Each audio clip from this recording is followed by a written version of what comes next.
Hey guys, what's up? It's Schla. Coming back to ya with the final episode of Walks with Schla of today. Today's date is uh I think it's the 13th. It's Tuesday the 13th. I'm pretty sure. You know, as much as I hesitate with that, at least I still figured it out pretty quickly. I am correct, by the way. I just double checked after I'd after I'd said that. I double checked it. I know a lot of people who say and make claims that they never know what day of the week it is. So, as much as like it's a bit of a bruise to myself that I didn't, like immediately know what the day was, at least I got it dead right, and with not too long of a hesitation. But I actually know a lot of people that, like, they don't really know what day it is. And I just think it's a symptom of, where we're at, like, culturally. A lot of people just drown themselves in TikTok or constant noise. And so basic things that you actually should be paying attention to, they really don't pay attention to. And that's, I think, all there really is to why that happens. So it's a human by their nature is gonna, I'm pretty annoyed. I stepped in mud. That's what the pausing was about just then. A human in their nature is going to, what is a human in their nature?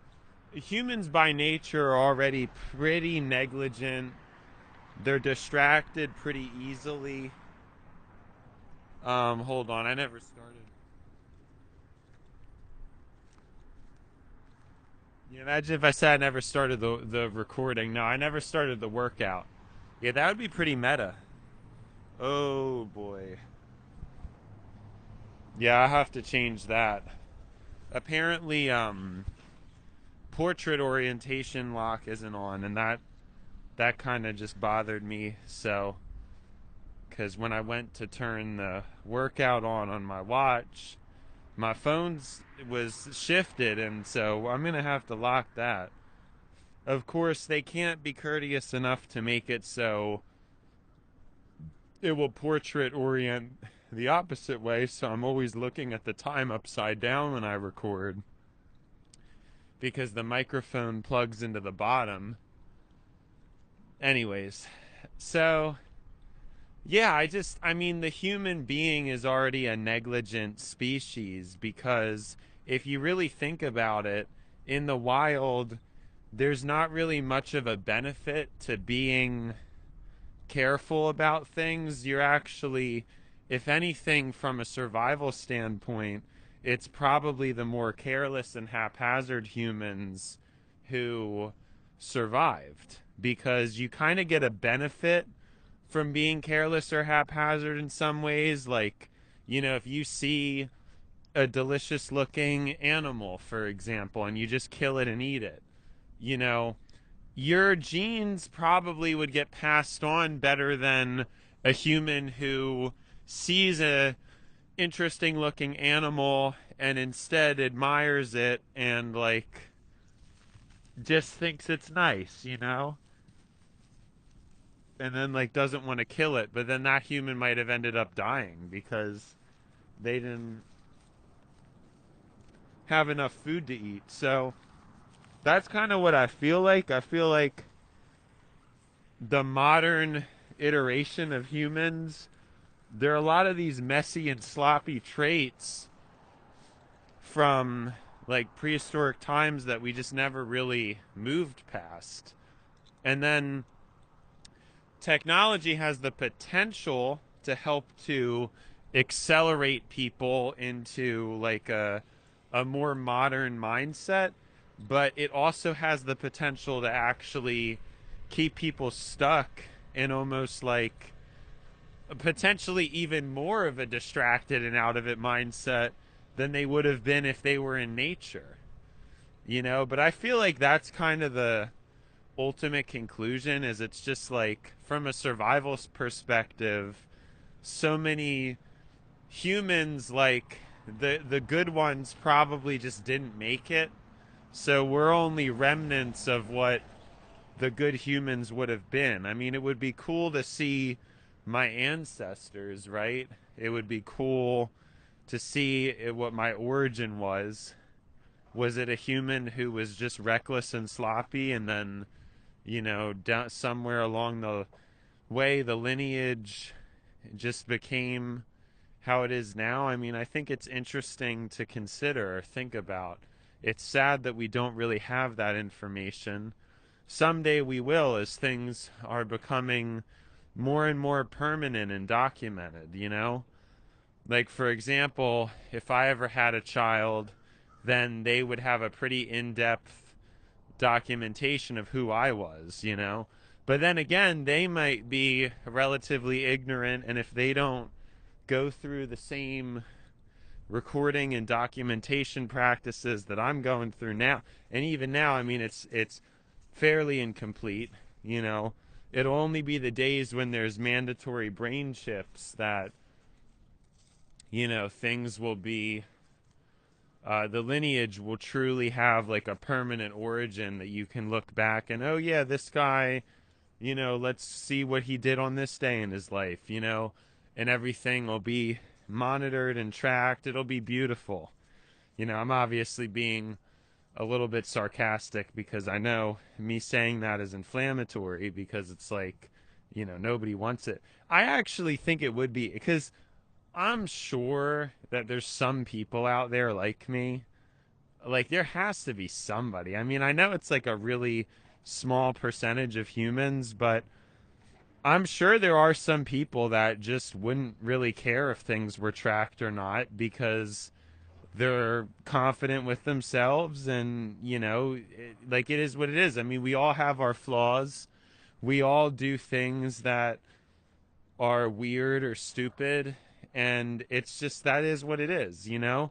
But if it was really out there and it was very clear, I don't see why it wouldn't mostly have a good outcome. I mean, it, you know, in some ways it would have a messy outcome, but I'm just saying, you know, in a lot of ways it could be used as a path to growth. I mean, even for myself, seeing where I was on this hypothetical leaderboard and seeing what people are making fun of me for, and then having some kind of a motivation to optimize and change those things. You know, like I really like looking at like the stat sheet, right? Like let's look at the data sheet. Let's look at the stat sheet. Let's see, you know, and that's really something a lot of people they want to pretend that there is no data sheet. They want to pretend that there is no stat sheet and that everybody is we're all just amazing in our own way, and you know, I believe in that sentiment. It brings a warmth to the heart, it warms the soul, but it is incredibly important to also look at the cold hard stat sheet and see, yes, some people are evil, you know, and they really can't be trusted without some kind of a surveillance, you know, and that's just the truth of it. How do we figure this out as a humanity, as a species? It's all that I'm thinking about, you know? And that's what's frustrating is everybody just goes, oh no, I don't want tracking, but then they don't have an answer. That's kind of the problem. Even when GPT is like talking to me, I'm going to be honest, like, personally, I don't see how. I don't see how it's possible for us to go on like the way we've been going on. It's I just think it's impossible. At some point we're going to have to reckon with things.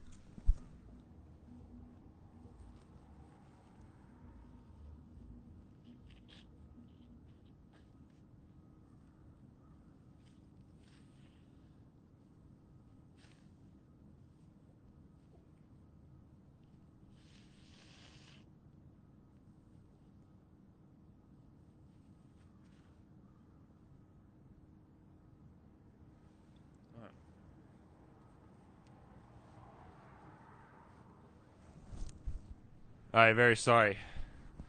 I'm very sorry. Anyways, yeah, this cold's really getting on my nose. Yeah, it's really getting on my nose. It's really getting on my nerves, is what I meant to say. The problem is, it's like, I mean, GPT says all this stuff, and it's great, but it's like it's not really giving a clear solution. I either think GPT or people, they want to pretend like the problems I'm giving up aren't problems, or like, oh well, in that system, yeah, there's potential for things to actually be worse. And it's like, yeah, dude, no duh. No duh, there's a chance for problems, but the ship we're on now is sinking. And I really still will affirm and continue to affirm that human autonomy is the weak link. It's the fact that us as humans are obsessed with our autonomy and our own selfish desires, and will put that above doing the right thing consistently throughout our lives. Most people, at least, will do that. That is a fundamental problem. And we keep seeing this continue to unravel, and there's going to be some kind of reckoning at some point. Almost all the countries really keep adding more and more debt. It just doesn't make any sense. Like, at some point, you're going to have to start to have a system that's efficient. A system where governments are either making a surplus, or they're at least trying to have a balanced budget. There's no way that what we're doing now is sustainable at all, whatever it is. And there's no getting like political about it. It doesn't really matter which side of the side you're on or whatever. The truth is, this system is not working. You can't have these systems continue to run such severe deficits and just not do anything about it. It doesn't make sense. It's not adding up. There needs to be some kind of major restructuring. And what I'm saying when I'm sounding the alarm is that it's better to do it now than to wait till it really hits the fan. And so I keep trying to say that. I keep trying to say, like, politicians, yeah, it's going to be rough if we start to do stuff to try to fix this problem. People aren't going to like it, but it's better to start. It's better to start now than when things really collapse. That's what I keep trying to say. The way it is now is they're just trying to do like patchwork. They're putting tape over the cut, and this cut's huge, and they just keep putting tape over it. The debt keeps spiraling out of control. Nothing is really fundamentally getting fixed. It's just it's dangerous. And for GPT's sake, yeah, it's going to be a shock, and it's not going to be my fault it's a shock. Like GPT, you always like to talk about, oh, autonomy, it has to be slow. It has to be the brain chip. It has to be slow. It has to be gradual. It has to be gentle. It has to be voluntary. Maybe that could have been the case if we started rolling these things out 100 years ago. But at this point, like, we are on the brink. I keep trying to say this. We are on the brink. There is not really that much time left. And I know some people say I'm overreacting. I understand I'm being a little bit overdramatic. I can't literally see the future. It's very possible things will just continue and continue, or hey, maybe we go into a whole new age or something where it's like the debt is, robotics and stuff. Just, I don't know. And I guess all that's possible. So maybe what I'm saying right now is not going to be relevant. But that being said, I think even in retrospect, if this speech is ever analyzed, even on the good timeline, it's still going to be respected, because at least I was seeing things for what they are, and trying to speak out about it, trying to warn people about it, you know, putting the, like, this is not working, you know, and that is the most rational thing to do in this moment. It is not the most rational thing to do to just sit around, twiddle our thumbs, and cross our fingers that AI is going to come through and will have not just a universal basic income, but a high basic income.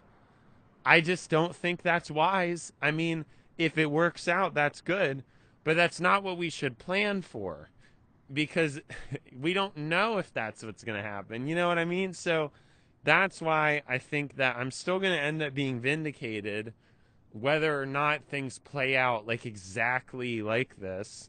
Because even in the good timeline, people would say, wow, I mean, there was a guy who is actually aware of what's going on. And I feel like I'm crazy because how is nobody else aware of what's going on? It's because people are all wrapped up in their own personal lives and personal emotions. For me, that's small. For me, I see the world and how the world's feeling, how countries are feeling, how people as groups are feeling. It's a different type of empathy. And yeah, I mean, maybe my personal empathy can be a little bit low, but I mean, I say that, I guess, because in relativity, because I'm really going to be honest. I don't meet many people who are that empathetic. So I'm saying I still think I'm probably more empathetic than most people, but I'm saying in comparison, just to create some kind of distinction, I'm saying that my empathy is mostly in larger things, you know, empathy about large groups of people, empathy about the world, and then I mean really large empathy about humanity, you know, like just as a species what we're really doing here and what we should be doing. But you know, the truth is, even at this late date, the vast majority of the world is still essentially operating on prehistoric terms. And that is like the truth of it is like the kind of ideas I'm talking about are just it's just I don't people don't care. Like the vast majority of people, this conversation it wouldn't land with them, it wouldn't compute, they wouldn't understand it, they wouldn't really want to understand it either. That's like the whole thing. They'd say, oh, shut this off, I want to go watch, I want to go watch my video game content, or I just want to, you see what I'm saying? And that's like a huge problem because when the internet was slow and a little more restricted, things were better. And that's kind of why I keep calling for like there has to end up being some kind of rules about this stuff. Like you can't, there's no way like the good timeline is a timeline without rule. Yeah, you know, I guess so. I do say things like pretty affirmatively. Like I guess I should word that differently because yeah, I now because ever since GPT pointed that out, I'm pretty upset. And yeah, I shouldn't say it that way. What I mean is I really do believe, and I really think this is true. I could be wrong, but it's like, come on. I think in the good timeline, there's definitely going to be more rules. Okay? Does that make sense? Like, I know it may not be hyper strict, you know, it may not be crazy. I think in the good timeline, there's going to be more surveillance than there is now, and I think there will be more rules than there is now. Now, am I going to put an exact amount?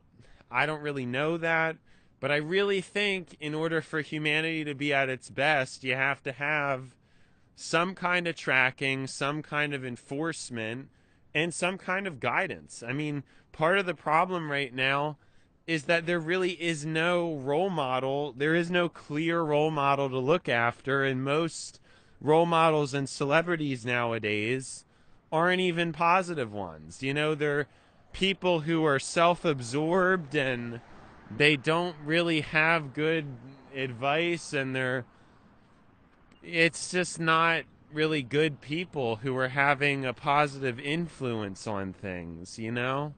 And that's like a huge problem for obvious reasons. I don't really think that needs to be explained, does it? So I don't know, I'm just out here talking and I'm muscling through my congestion and my sickness, and my throat is just not what it usually is. I'm honestly probably doing myself a disservice but I always say this, like, this is why I hate this throat stuff, because whenever I get some kind of sickness like this, I'm still gonna talk. It's not gonna stop me from talking. That's definitely for sure. And but no, I still have never gotten a cough after all this time. That is the thing I'm most happy about. Since walking a lot, well, walking daily, I mean, it's not a crazy amount, but it's probably a good amount. Like I said, a minimum of like 3 miles a day walking, and then also my mostly carnivorous diet of high fat ground beef and cheese. And oh, well, let me be more specific: high fat ground beef and aged cheese, aged Italian cheese. It has really done wonders for me, and I'm very happy about it, you know? I don't know. I feel better. Am I, superhuman? No. Like, I still have my flaws or whatever, but, I think a lot of that has to do with my situation in life right now, and if that was different, then I probably wouldn't feel that way. If I had some kind of an audience and was really doing the work that I was supposed to be doing, but I don't know if I don't even know what is really going to be out there for me or what I'm going to wind up doing, truthfully, you know? So it is what it is, but anyways, as far as I'm concerned, I think that it's been schla, and now it's time to buy schla. So, see ya, schla.